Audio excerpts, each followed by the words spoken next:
कितने पंथों में बटा है मुस्लिम समाज। इस्लाम के सभी अनुयायी खुद को मुसलमान कहते हैं, लेकिन इस्लामिक कानून यानी फिकह और इस्लामिक इतिहास की अपनी अपनी समझ के आधार पर मुसलमान कई पंथों में बटे हैं। बड़े पैमाने पर या संप्रदाय के आधार पर देखा जाए तो मुसलमानों को दो हिस्सों सुन्नी और शिया में बांटा जा सकता है। हालांकि शिया और सुन्नी भी कई फिरकों या पंथों में बटे हुए हैं। बात अगर शिया सुन्नी की करें तो दोनों ही इस बात पर सहमत हैं कि अल्लाह एक है, मोहम्मद साहब उनके दूत हैं और कुरान आसमानी किताब यानी अल्लाह की भेजी हुई किताब है। लेकिन दोनों समुदाय में विश्वासों और पैगंबर मोहम्मद की मौत के बाद उनके उत्तराधिकारी के मुद्दे पर गंभीर मतभेद हैं। इन दोनों के इस्लामिक कानून भी अलग अलग हैं।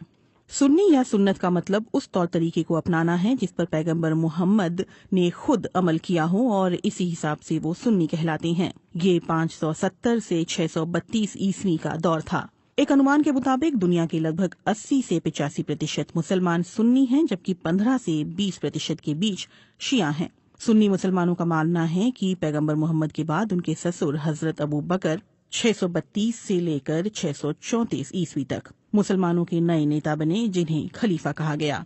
इस तरह अबू बकर के बाद हजरत उमर 634 से 644 ईस्वी, हजरत उस्मान 644 से 656 ईस्वी और हजरत अली 656 से 661 ईस्वी मुसलमानों के नेता बने।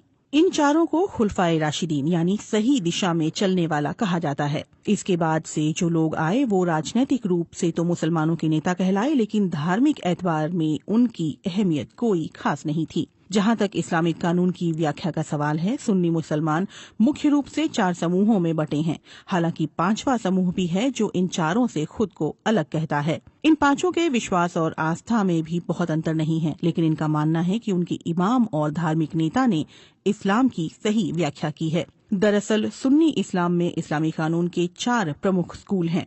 8वीं और 9वीं सदी में लगभग 150 साल के अंदर 4 प्रमुख धार्मिक नेता पैदा हुए। उन्होंने इस्लामिक कानून की व्याख्या की और फिर आगे चलकर उनके मानने वाले उस फिरके के समर्थक बन गए। ये 4 इमाम थे। इमाम अबू हनीफा 699 से 767 ईस्वी तक, इमाम शाफाई 767 से 820 ईस्वी तक, इमाम हम्बल 780 से 855 ईस्वी तक और इमाम मलिक 711 से 795 ईस्वी तक। इमाम अबू हनीफा के मानने वाले हनफी कहलाते हैं। इस फिकह या इस्लामिक कानून के मानने वाले मुसलमान भी 2 गुटों में बटे हुए हैं। एक देवबंदी है तो दूसरे अपने आप को बरेलवी कहते हैं। देवबंदी और बरेलवी दोनों ही नाम उत्तर प्रदेश के 2 जिलों देवबंद और बरेली के नाम पर हैं। दरअसल 20वीं सदी के शुरू में 2 धार्मिक नेता मौलाना अशरफ अली थानवी 1863 से 1943 और अहमद रजा खान बरेलवी 1856 से 1921 ने इस्लामिक कानून की अलग अलग व्याख्या की। अशरफ अली थानवी का संबंध दारुल उलूम देवबंद मदरसा से था, जबकि आला हजरत अहमद रजा खान बरेलवी का संबंध बरेली से था। मौलाना अब्दुल रशीद गंगोही और मौलाना कासिम ननोतवी ने 1867 में देवबंद मदरसे की बुनियाद रखी थी। देवबंदी विचारधारा को परवान चढ़ाने में मौलाना अब्दुल रशीद गंगोही, मौलाना कासिम ननोतवी और मौलाना अशरफ अली थानवी की अहम भूमिका रही है। उपमहाद्वीप यानी भारत, पाकिस्तान, बांग्लादेश और अफगानिस्तान में रहने वाले अधिकांश मुसलमानों का संबंध इन्हीं 2 पंथों से है। देवबंदी और बरेलवी विचारधारा के मानने वालों का दावा है कि कुरान और हदीस ही उनकी शरीयत का मूल स्रोत है, लेकिन इस पर अमल करने के लिए इमाम का अनुसरण करना जरूरी है। इसलिए शरीयत के तमाम कानून इमाम अबू हनीफा के फिकह के अनुसार हैं। वहीं बरेलवी विचारधारा के लोग आला हजरत रजा खान बरेलवी के बताए हुए तरीके को ज्यादा सही मानते हैं। बरेली में आला हजरत रजा खान की मजार है, जो बरेलवी विचारधारा के मानने वालों के लिए एक बड़ा केंद्र है। दोनों में कुछ ज्यादा फर्क नहीं, लेकिन कुछ चीजों में मतभेद हैं। जैसे बरेलवी इस बात को मानते हैं कि पैगंबर मोहम्मद सब कुछ जानते हैं, जो दिखता है वो भी और जो नहीं दिखता वो भी। वो हर जगह मौजूद हैं और सब कुछ देख रहे हैं। वहीं देवबंदी इसमें विश्वास नहीं रखते। देवबंदी अल्लाह के बाद नबी को दूसरे स्थान पर रखते हैं, लेकिन उन्हें इंसान नहीं मानते। बरेलवी सूफी इस्लाम के अनुयायी हैं और उनके यहाँ सूफी मज़ारों को काफी महत्व प्राप्त है, जबकि देवबंदियों के पास इन मज़ारों की बहुत अहमियत नहीं है, बल्कि वो इसका विरोध करते हैं। मालिकी इमाम अबू हनीफा के बाद सुन्नियों के दूसरे इमाम इमाम मालिक हैं, जिनके मानने वाले एशिया में कम हैं। उनकी एक महत्वपूर्ण किताब इमाम मोत्ता के नाम से प्रसिद्ध है। उनके अनुयायी उनके बताए नियमों को ही मानते हैं। ये समुदाय आमतौर पर मध्य पूर्व एशिया और उत्तरी अफ्रीका में पाए जाते हैं।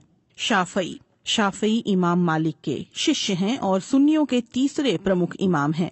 मुसलमानों का एक बड़ा तबका उनके बताए रास्तों पर अमल करता है, जो ज्यादातर मध्य पूर्व एशिया और अफ्रीकी देशों में रहता है। आस्था के मामले में ये दूसरों से बहुत अलग नहीं है, लेकिन इस्लामी तौर तरीकों के आधार पर ये हनफी फिकह से अलग हैं। उनके अनुयायी इस बात में विश्वास रखते हैं कि इमाम का अनुसरण करना जरूरी है। हम्बली सऊदी अरब, कतर, कुवैत, मध्य पूर्व और कई अफ्रीकी देशों में भी मुसलमान इमाम हम्बल की फिकह पर ज्यादा अमल करते हैं और वे अपने को हम्बली कहते हैं। सऊदी अरब की सरकारी शरीयत इमाम हम्बल के धार्मिक कानूनों पर आधारित है। उनके अनुयायियों का कहना है कि उनका बताया हुआ तरीका हदीसों से अधिक करीब है। इन चारों इमामों को मानने वाले मुसलमानों का ये मानना है कि शरीयत का पालन करने के लिए अपने अपने इमाम का अनुसरण करना जरूरी है। सल्फी, वहाबी और अहले हदीस। सुन्नियों में एक समूह ऐसा भी है जो किसी एक खास इमाम के अनुसरण की बात नहीं मानता।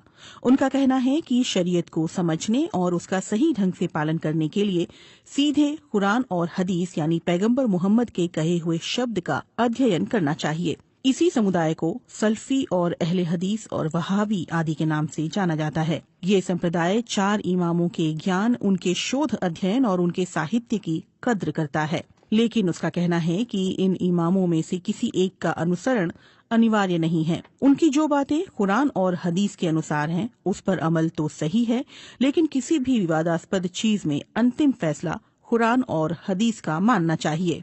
सल्फी समूह का कहना है कि वो ऐसे इस्लाम का प्रचार चाहता है जो पैगंबर मोहम्मद के समय में था। इस सोच को परवान चढ़ाने का सेहरा इब्ने तौमैया 1263 से 1328 और मोहम्मद बिन अब्दुल वहाब 1703 से 1792 के सर बांधा जाता है और अब्दुल वहाब के नाम पर ही ये समुदाय वहाबी नाम से भी जाना जाता है। मध्य पूर्व के अधिकांश इस्लामिक विद्वान उनकी विचारधारा से ज्यादा प्रभावित हैं। इस समूह के बारे में एक बात बड़ी मशहूर है कि ये सांप्रदायिक तौर पर बेहद कट्टरपंथी और धार्मिक मामलों में बहुत कट्टर हैं। सऊदी अरब के मौजूदा शासक इसी विचारधारा को मानते हैं। अलकायदा प्रमुख ओसामा बिन लादेन भी सल्फी विचारधारा के समर्थक थे। सुन्नी बोहरा गुजरात, महाराष्ट्र और पाकिस्तान के सिंध प्रांत में मुसलमानों के कारोबारी समुदाय के एक समूह को बोहरा के नाम से जाना जाता है। बोहरा शिया और सुन्नी दोनों होते हैं। सुन्नी बोहरा हनफी इस्लामिक कानून पर अमल करते हैं, जबकि सांस्कृतिक तौर पर दाऊदी बोहरा यानी शिया समुदाय के करीब हैं। अहमदिया हनफी इस्लामिक कानून का पालन करने वाले मुसलमानों का एक समुदाय अपने आप को अहमदिया कहता है। इस समुदाय की स्थापना भारतीय पंजाब के खादियान में मिर्जा गुलाम अहमद ने की थी। इस पंथ के अनुयायियों का मानना है कि मिर्जा गुलाम अहमद खुद नबी का ही एक अवतार थे।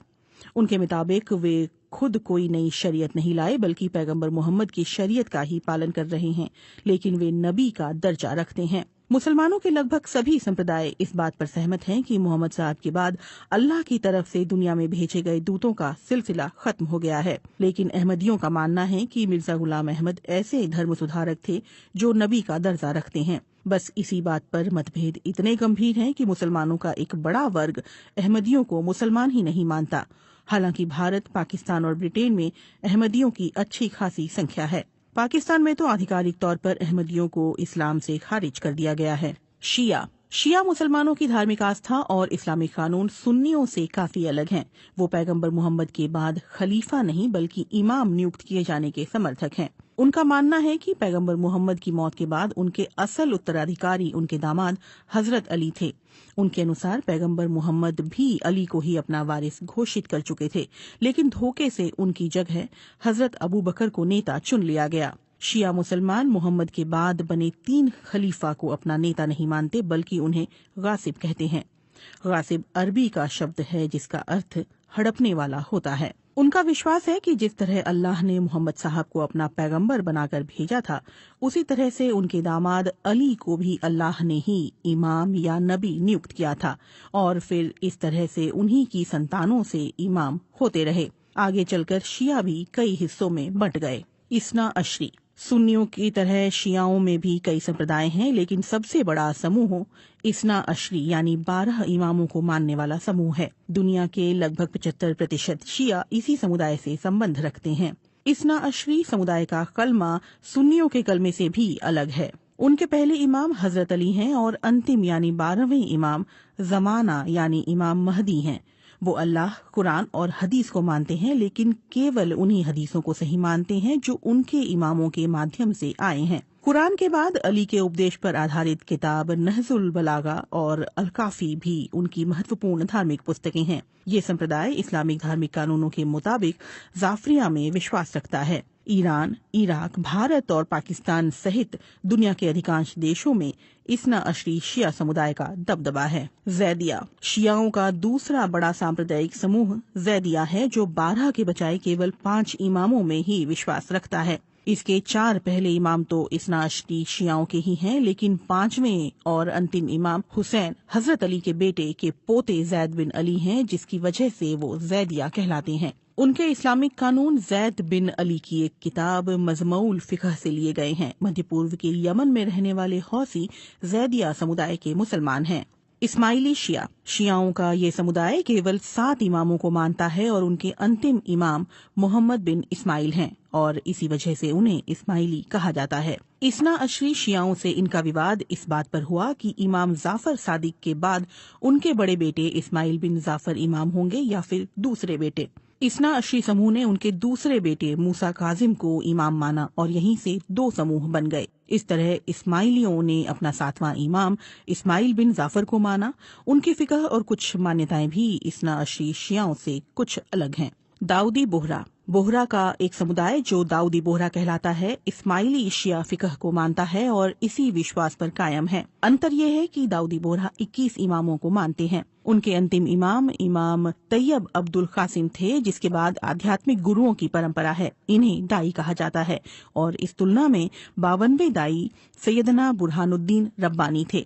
2014 में रब्बानी के निधन के बाद उनके 2 बेटों में उत्तराधिकार का झगड़ा हो गया और अब मामला अदालत में है। बोहरा भारत के पश्चिमी क्षेत्र खासकर गुजरात और महाराष्ट्र में पाए जाते हैं, जबकि पाकिस्तान और यमन में भी ये मौजूद हैं। ये एक सफल व्यापारी समुदाय है जिसका एक धड़ा सुन्नी भी है। खोजा गुजरात का एक व्यापारी समुदाय है जिसने कुछ सदी पहले इस्लाम स्वीकार किया था। इस समुदाय के लोग शिया और सुन्नी दोनों इस्लाम मानते हैं। ज्यादातर खोजा इस्माइली शिया के धार्मिक कानून का पालन करते हैं, लेकिन एक बड़ी संख्या में खोजा इस्ना अशरी शियाओं की भी है। लेकिन कुछ खोजे सुन्नी इस्लाम को भी मानते हैं। इस समुदाय का बड़ा वर्ग गुजरात और महाराष्ट्र में पाया जाता है। पूर्वी अफ्रीकी देशों में भी ये बसे हुए हैं। नुसैरी शियाओं का ये संप्रदाय सीरिया और मध्य पूर्व के विभिन्न क्षेत्रों में पाया जाता है।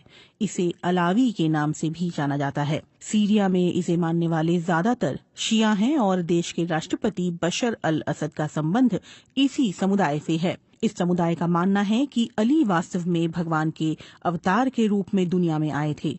उनकी फिकह इस्ना अशरी में है, लेकिन विश्वासों में मतभेद है।